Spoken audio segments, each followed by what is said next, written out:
heart of Dandora, one of Nairobi's most densely populated and economically challenged slums, NJERI KABIRU stands as a symbol of resilience and transformation. Born and raised in this community where poverty, crime, and early pregnancies are part of daily life, NJERI's life journey has become a lifeline for many teenage mothers facing circumstances similar to her own. I'm born and brought up in Dandora. This is home. At the age of 18, when I was in Form 4, I became a mother. So I have a 17-year-old girl, little bit taller than me, little bit bigger than me. People think that we are sisters, but that's my daughter. So for me, what teenage moms came out of my own journey and out of my own story. That is how I can summarize. Dandora has changed over time, but for me growing up, I grew up, we are in Dandora, just 8 kilometers from Dandora. There's a place called Mailisaba, just 8 kilometers, and that was home in 1994. And for us to access Dandora or to buy a matchstick, we used to run to Dandora to come and get the matchstick and get everything. So it has changed over time. Dandora is known for all the crazy things. The biggest dumping site in Kenya, it's in Dandora. When we talk about Wheezy and the crazy things that happen in Dandora, it's just, that's the other side of Dandora. But the beautiful side of Dandora, I think it has brought out very brilliant musicians, crafts, art and craft people. It has brought out so many amazing people. That's the beautiful side of Dandora. And right now in Teenage Moms Empowerment, I think it's bringing out CEO and women who can be independent and break the cycle of teenage pregnancy. That's how I can summarize at the moment. Dandora is like that. At just 16 years old, NJERI got married, seeking love and stability. But what followed was a turbulent chapter of her life. Her marriage turned abusive emotionally and physically. With no one to turn to and a child to raise, she was forced to grow up fast and make a decision to break the cycle of pain and give other girls like her a fighting chance. I became a mother very, very young. I got married immediately, ran away from home, got married. And at the age of 21, I knew I needed to walk away from a marriage. I got married at the age of 19. Let me tell you, went to the Attorney General, and when you're signing, you know, they counter check your ID. I was 42 kgs, a small, tiny girl. The person who was signing kind of really asked, how old is NJERI? That's how tiny I was. And then at the age of 21, I knew I needed to walk away from the marriage. Gone through abuse, gone through emotional, physical abuse. I needed to walk away. So when I walked away, I left with nothing. Literally, my childhood, utoto yote, told me, leave this thing with nothing. So I just took a sack, put in my clothes, vacated, paid rent for 6 months, and felt like I'll never pay rent again because I had never paid rent, and I thought, you know, 6 months, it's like a whole 6 years. And I started life. And when I started life, it took me a period of 10 years to even understand the trauma I've gone through. When I walked out of the marriage, I needed to start now paying rent. I needed to start taking my daughter to school. Went to the children's office to try to look for help. I couldn't get help. It was too much trauma after trauma after trauma. And then after 10 years, I walked into a church and I was so tired. I was not going to church because I needed church. I was going to church because my daughter needed to go to church. And I sat next to a lady in church, and she had just retired, and I cried throughout the service. From when they say stand up, let's start the service, to when they say amen, I cried. This lady who became my mentor for the next 3 years. And that's when we started now unpacking the journey. And she made me understand the cycle I'm in of always surviving. I was in survival mode. I've done everything in this Nairobi. I've sold vitungu, not until mvua ianze and there are no vitungu. I've sold nyanyas. I used to have like 3 survival business. Morning vitungu, afternoon nyanya, and then I used to wash people's clothes, iron, and try cook chapati. Chapati never worked. That one ilikuwa ina crack kama ya Jesus, but the rest I was good, you know. So I do that, and I kept on feeling like every month I'm meeting the bills, but I'm running after the bills. Like there's no, I keep on telling people I had no time to be depressed about my marriage or grieve it, because you're running after bills. and my daughter starts going to school, and I have to pay school fees. Do you know, the first time I took my daughter to school, I told the school, I can't pay you the whole amount. What I can do is pay you per week. So my daughter started school. I used to pay 2K per week, so that I'm able to meet those bills. And this lady started unpacking, took me through 3 years of therapy, and started unpacking, and she pointed one big thing, and she said, if you want to get out of this cycle, you have to get a skill. What you're doing, business, and the way you're trying to do business, it's no longer business, it's survival. And if you continue like this for so long, you will end up being stressed out, or your old age will have diseases and all. She said you need a skill, and I got it in my mind. So I started working on the skill. I started making things out of tire 2014. And by 2017, the business was doing very well. It was steady, doing very well. And then 2018, I did just one business, thinking that I'm expanding, did one move, and the business went down. When it went down, I remember this lady said, if you have a skill, you can still stand up and pick up yourself. I started redesigning the skill. I said, okay, I'll not sell them online. I used to wake up, leave selling. I would make a tire table, sell it online. Kate, I would sell a table at 20, 50,000 and push it until we have a customer. So I started thinking, what if I start training other people? That's what's 2017. 2018. And then when I started thinking about that model, COVID hits. So COVID hits, I'm thinking, I want to get out of survival mode. What do I do? And everyone was going online. Me, I thought I want to capture people's attention by sharing my story and how I found myself with the tire. So I thought, what could I do to capture everyone's attention in Kenya? Like, they stop breathing and just think about me. Woke up at 3 a.m. with an idea. I wear a uniform, looking pregnant, and I carry a placard and go on the street. And that's what exactly I did. I did that, went on the street, don't make me a mother, I'm still a child. I wanted to share my story so that I attach to my business. And I thought that way people will buy my things. I never knew I'm starting another movement. The day I released that photo, the first day, that's when MOH releases data about teenage pregnancy in Kenya. So I released today the poster, and then the same day, MOH releases the data about teenage pregnancy. And now people started taking that photo to use it, to align it to whatever is happening. That was not my plan. So by that time now, I started getting YouTubers, people starting to ask me for an interview. My goal was to go to that interview and tell them, hey, I have a tire table to sell. But every time I would leave an interview, I would have like 100 inbox of girls telling me, I'm pregnant, how do I tell my mother? I'm a teenage mother, how can you train me? Can you do all this? So 2021, by the end there, I thought, the girls around me, around my area, we've gone through first lockdown, second lockdown, let me gather them and train them so that when COVID is over and I have a lot of work, I have more casual workers. That is now where the organization begins. That decision led to the birth of the Teenage Mom Empowerment Organization. So I start training people, 2021. 2022, a friend comes and tells me, I'm like, my materials are too expensive. You know, to make a tire table, I have to buy glass. If they break the glass, that's a loss. And by this time, kila mtu ana survive Kenya. So she told me, let's train them makeup, because right now during COVID, more people are doing YouTube's content creation. We need more makeup artists. And then once COVID is over, we'll go back to the tire. I thought, brilliant. We had 20 girls, trained them over a period, I think 4 or 5 months, and only 7 got through to the end.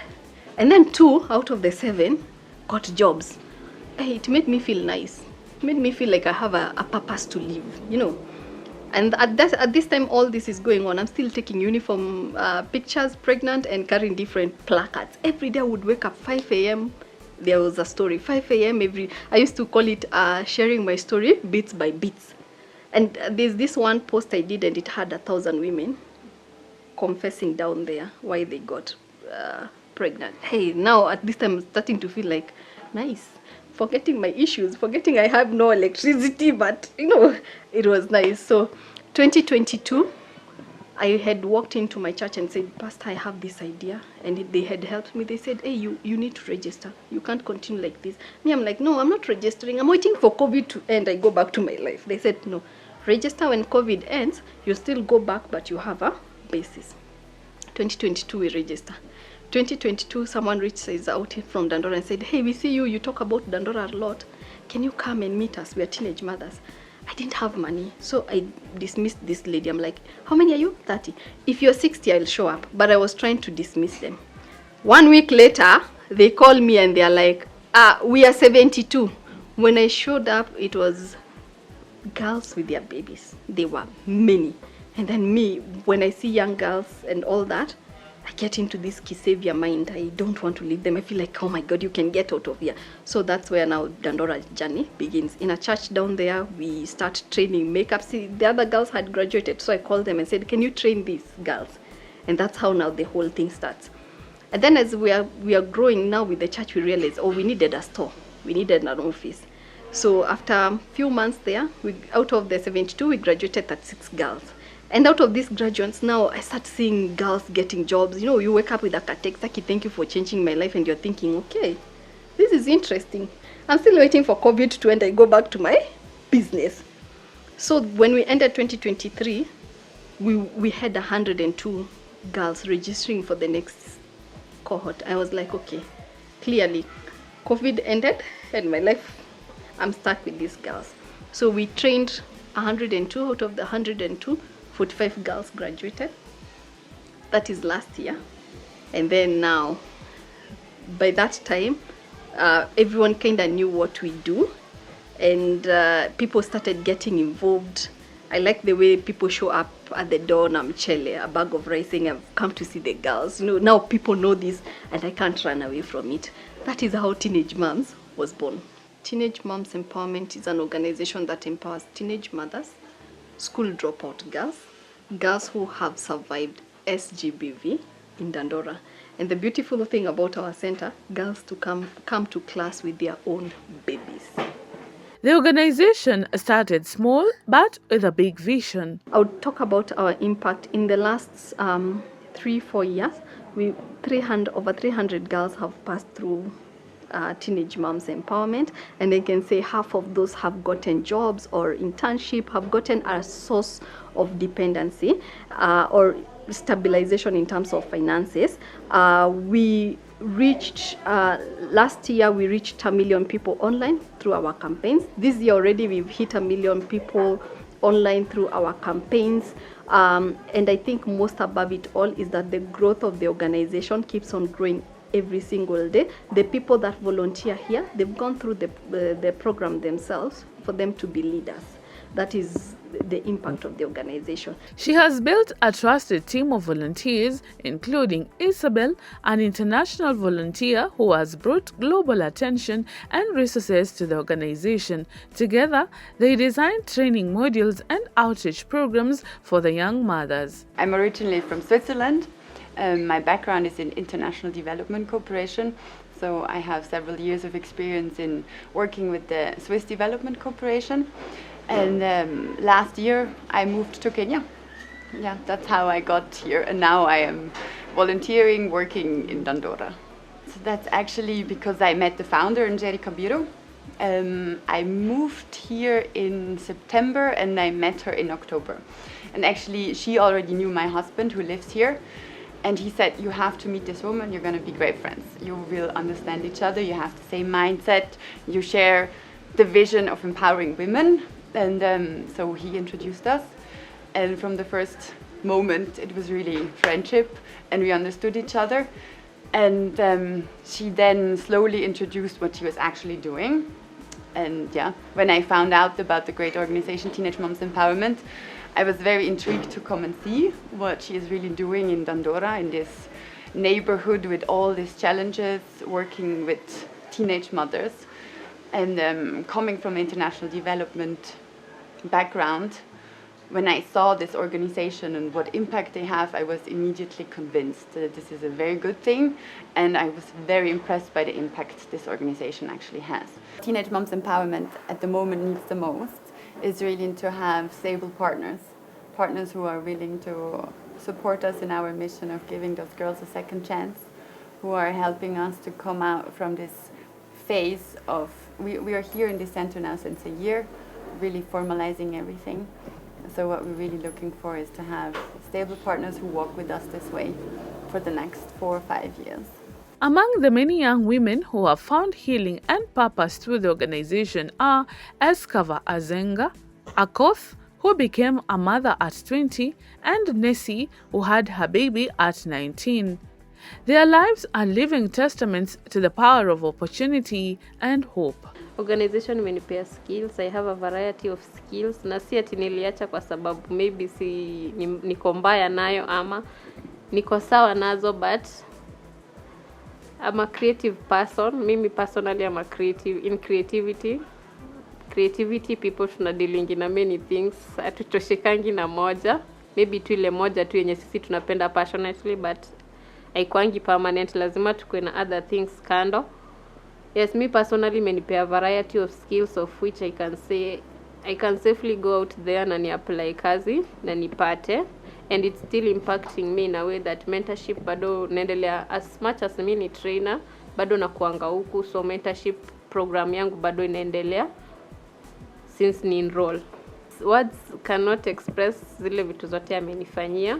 Me can just say thank you, and if there were many more of you, Dandora could be a better place. Ningependa kusema asante sana. Mtu kama mimi nilikuwa nimelose hope, naona niko na mtoto, hakuna venye niko muhimu kwa life.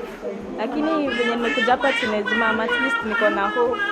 Nikajua like kuna life after kuzaa. Maisha ishi tu yenyewe. Ningependa kusema asante sana kwa NJERI, Nyambu, Madam Elizabeth, akina Zenga kwa kuwa hapa na sisi. Nimependa na hiyo teens mom.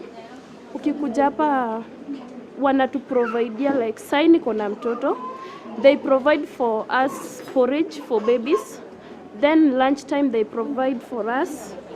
And secondly, what I love the most, they have our time.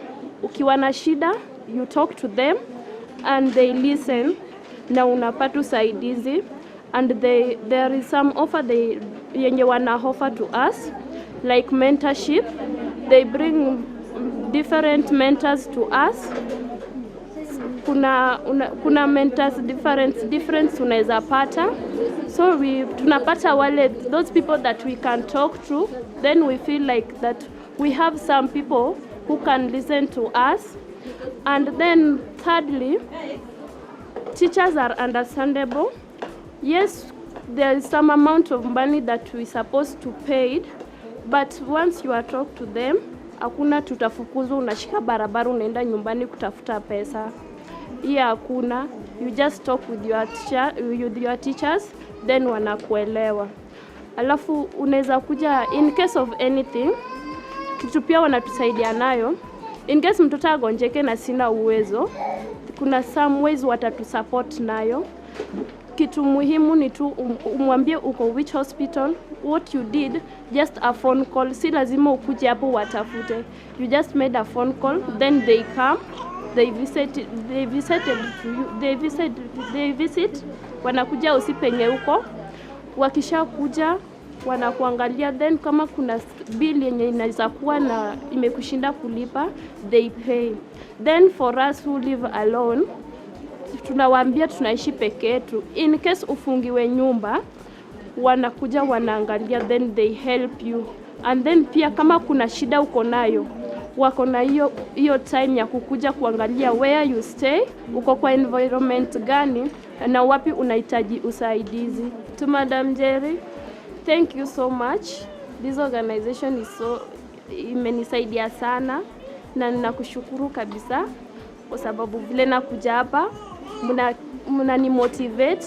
You are the ones who keeps me going na vile naendelea. Asanteni sana na Mungu awabariki na muendelee kuwa na hiyo roho mko nayo.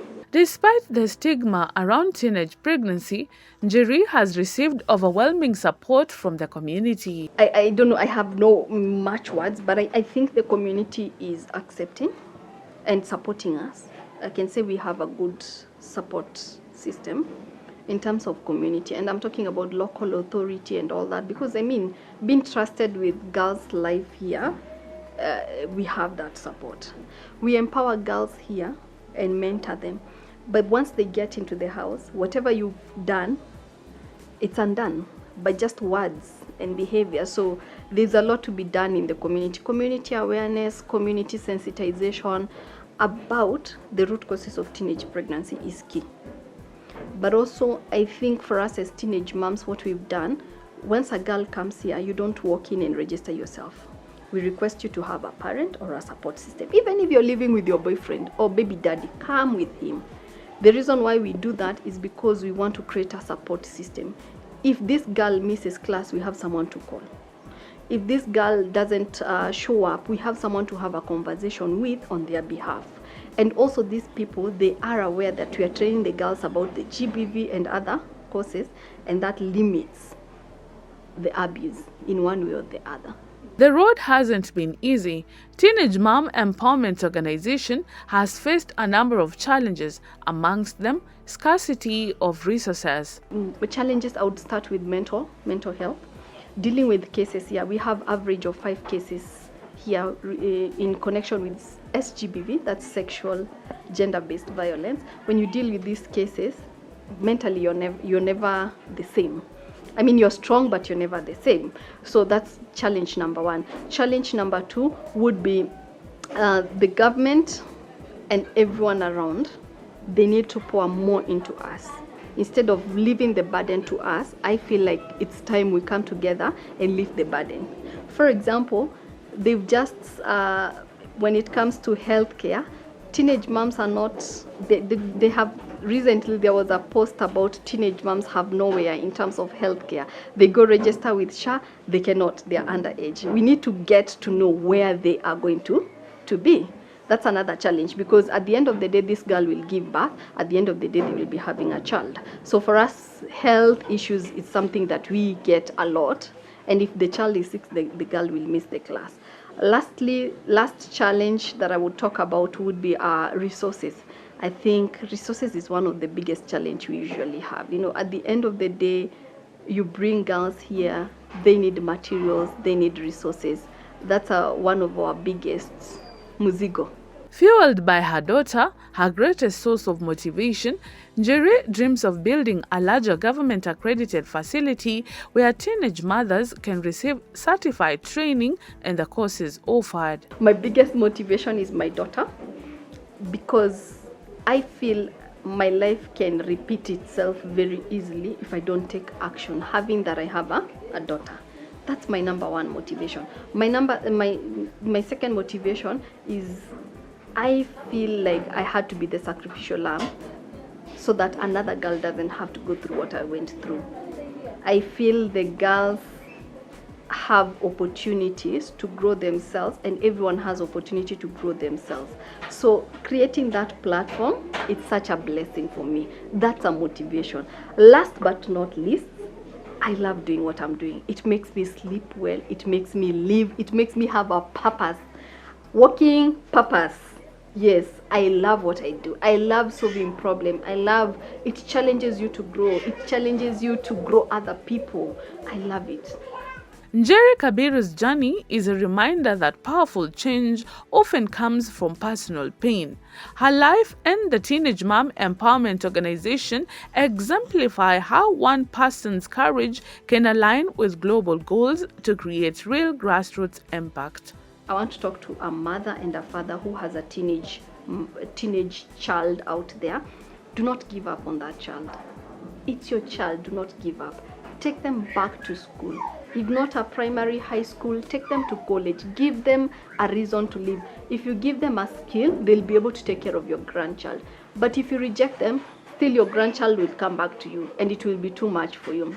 That's what I would advise a parent. But for young girls out there, I would tell you, being a teenage mother is the hardest thing. It is not easy. It's not glitter and glamour. You will think about resources. You will have to buy diapers. You will have to take care of that child. Mentally, you're not even ready to be a mother. So if you can avoid teenage pregnancy, avoid it at all costs. That's what I would like to tell young girl out there. But nowadays I also like advising men and young men out there. That girl that you're going to impregnate, you're not going to be a hero. There's no heroism in that. Because at the end of the day, they'll be carrying your blood, they'll be carrying your child, and you might not care about that, but that child will always ask, where is my father? Think about that and protect that girl, protect that child. And as I finish, I want to call all institutions, come, let us transform our life, because I think we are giving girls second chance, and we cannot do it alone. We can only do it with you, and that's why we're inviting you to Teenage Moms Empowerment. Asanteni.